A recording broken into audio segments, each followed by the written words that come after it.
Hey, everybody, and welcome back to the Garage Gym Experiment podcast, where we dive deep into the home gym scene. I'm Adam, and I'm joined by Jake, and we are joined by Alex and Kevin from the Home Gym Discord.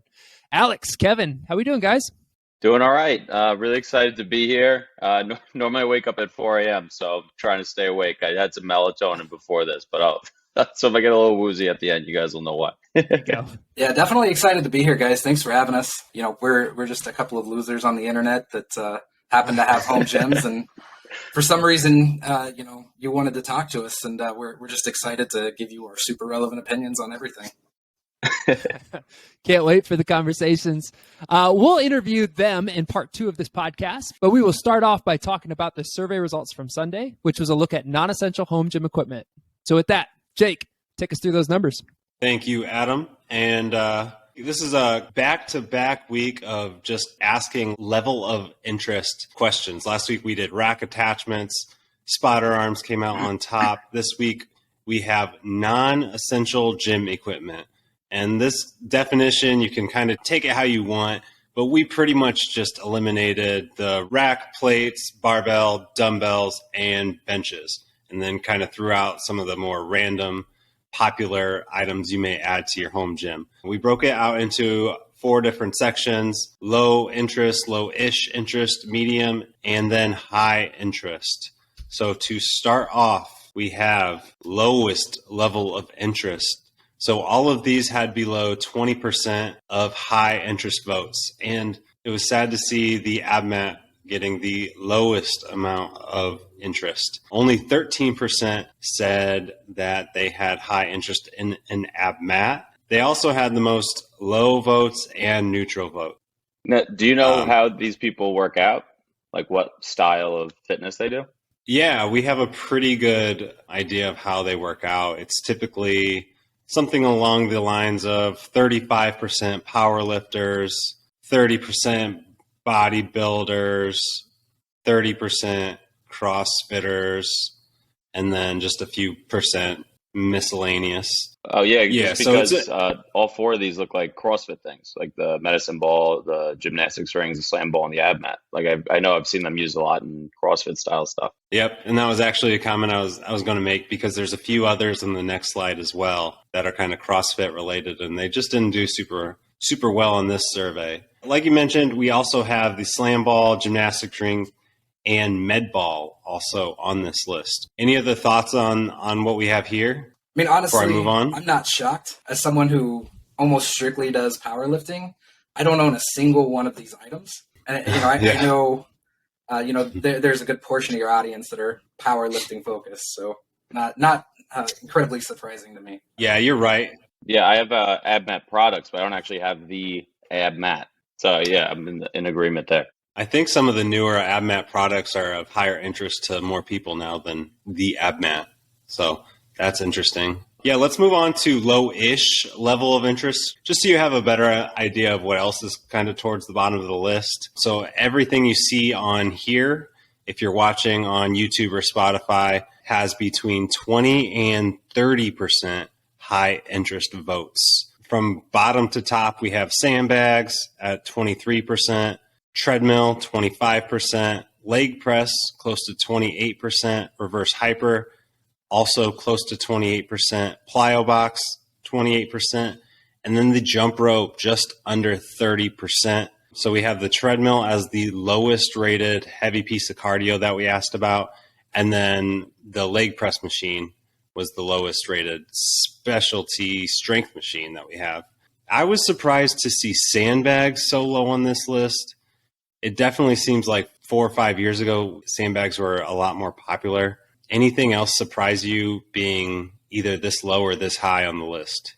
Yeah, I would say the reverse hyper is actually a little bit of a surprise to me. I feel like everybody's always talking about it and wanting one, and there are some decent home gym options that don't take up a ton of space.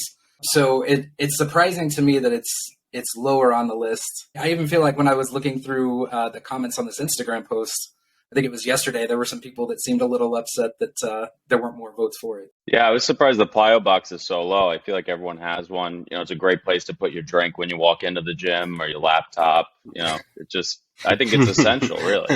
It's a great spot to throw your laptop on to do a podcast on as well. You've seen that. It's true. That would make a killer logo, I think. Yeah, you're right. Not surprised at all though about the treadmill and the jump rope. I don't know anybody in really any form of fitness that enjoys either one of those things. Frankly, I'm surprised they're as high as they are. Yeah, I kind of would have expected to see the jump rope on the first page. Maybe gymnastics rings switched out with it. So that was a little higher than I thought as well. Yeah. Let's move on to medium. So to be categorized as medium interest here, we just said between 30 and 40% high interest votes. We saw the GHD at just over 30%. Noticeable that it beat out the reverse hyper by a decent amount. That's pretty similar to what we've seen in other surveys when comparing the two. We have the belt squat at 33%, the air bike at 36%, decent amount ahead of the treadmill. We have a landmine at 39%, but that scored a decent amount lower than what we saw last week with the rack attachment list. So maybe like when you're thinking about a landmine for your home gym, you're more excited about a landmine for a power rack than just thinking about it for your home gym. And then the functional trainer is kind of where we'd expect at the top of the strength machine list. We've asked about this in comparison to other machines like belt squat you see here, and it typically is the top rated specialty strength machine. Any feedback here? I was going to say, Jake, your opinion, I feel like the air bike maybe had its day, and then it's starting to drop as far as interest levels.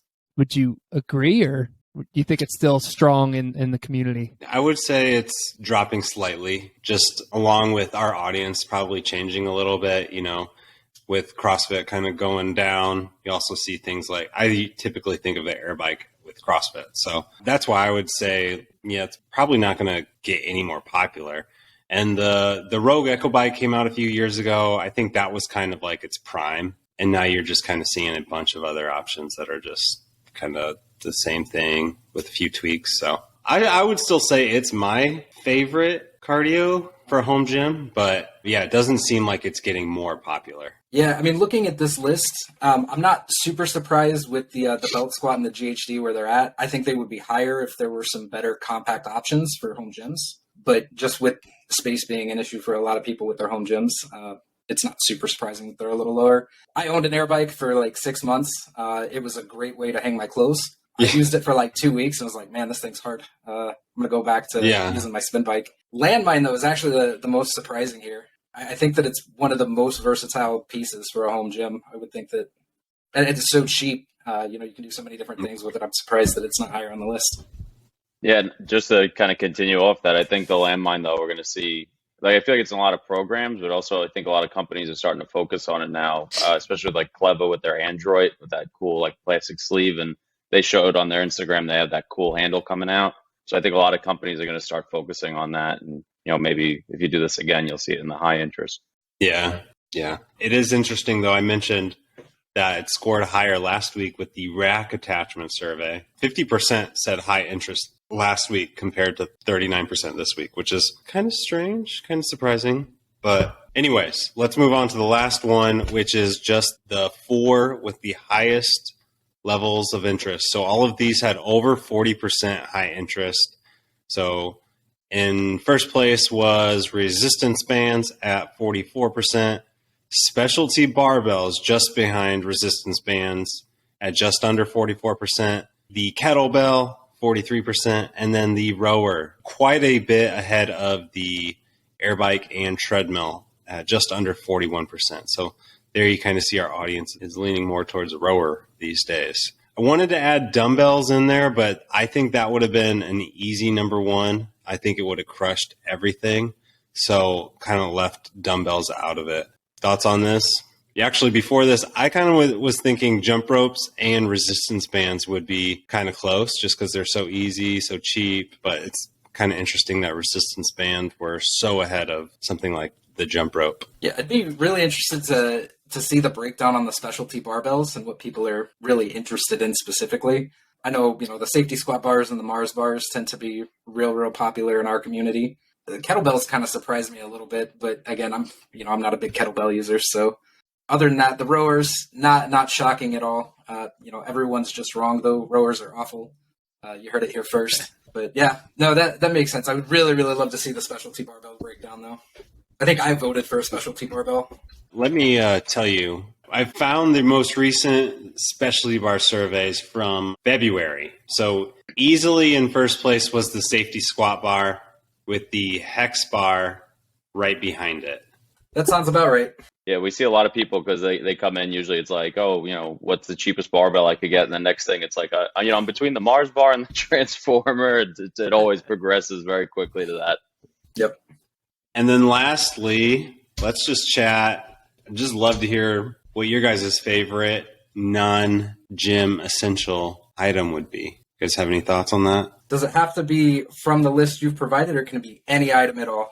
No, so I saw what you wrote, and that is a perfectly acceptable answer. So I need to change my answer. I wasn't thinking yesterday when I wrote it in. Truly the best non-essential item for any gym, Rep 1 velocity sensor. I've been super vocal about it on Discord. I feel like a lot of people don't really know much about VBT training. I don't know that much about it. What I do know is that I'm a super psychological lifter. I get real caught up in how fast the bar is moving, and I used to spend so much time just going over my videos every single time trying to figure out, is that really an RP8? Look, I look like I'm moving fast, but it felt real heavy. The sensor just it gives me sort of that peace of mind that the bar is moving faster day over day. It's kept me real honest on RP, and honestly, I've had it since November. I've added about 120 pounds to my total since then. So it's made a huge difference just being someone that's really in their head. Honestly, game changer for me and all of my lifts. Does it pair well with your programming? Is it fluid or is it a pain to use? I wouldn't say it's a pain. There are definitely some areas where the app could improve. And I know Jordan, the owner, I've talked to him directly quite a bit. It's actually one of the beautiful things about Discord is we get to kind of work directly with a lot of these vendors, and they've got some really cool plans coming up for an improved app. But I actually use 3 different apps for tracking. I've got just a Strong app for my template training. I've been trying out the Barbell Medicine app that just released maybe last month, and then I'm just plugging in my values manually right now into the Rep 1 app. And it basically all it does when I'm doing the rep, it's got like a string that attaches to the bar. It tracks, things like the velocity, duration, average velocity loss over the course of the set. I'm kind of bouncing back and forth between apps, but for me, IT is my day job. I work with numbers quite a bit. So getting that data back and having it be real data, not just sort of my interpretation of watching a video, like I said, for me, it makes a huge difference. So definitely recommend. Yeah, mine is on the list. I'm going with specialty barbells. I feel like I'm like in a ceremony, like, all right, it is time to take out the Cadillac and, bench press for a little bit. I don't know what it is. It just gets me in a completely different headspace. It just feels that much better, especially when you do like powerlifting training where it's like, what kind of bench is today? What kind of squat is today? It makes it even that much more differentiated, I think. Sweet. I have a short list, but I guess I'll give you my top choice, and that's my mag grips. Yeah, I love putting them on for lat pull downs, and it's just a real comfortable, nice way to isolate my lats, and they're my favorite. Nice. I'm going specialty bars as well. There's a wide range that you could choose from, and then if I had one, I'd probably go. I'm feeling Mars bar today. I think I might go Mars bar. I usually say transformer bar, but I've been using the Mars bar more than the transformer bar lately, so I'll go with that. It's a good call. And then just some other responses from the community. We had like a lot of people say the Cleverbelt deadlift jack. Some other people mentioned other deadlift jacks. Many mentioned the drink spotter from Massonomics, so they've got a nice product going on over there. A lot of passionate fans there. Custom roller J cups. Ghost Roller J cups, Garage Kegerator, Curl Bar, Deadlift Jack. Yeah, so a lot of deadlift jacks. And that's kind of Transformer Bar, Leaf Blower. We'll have to do another one on actual non-gym equipment in the garage gym type stuff. That'd be a good one. That's all I got for this. Anything else before we move on to the Q&A? No, I think I'm all set. Cool.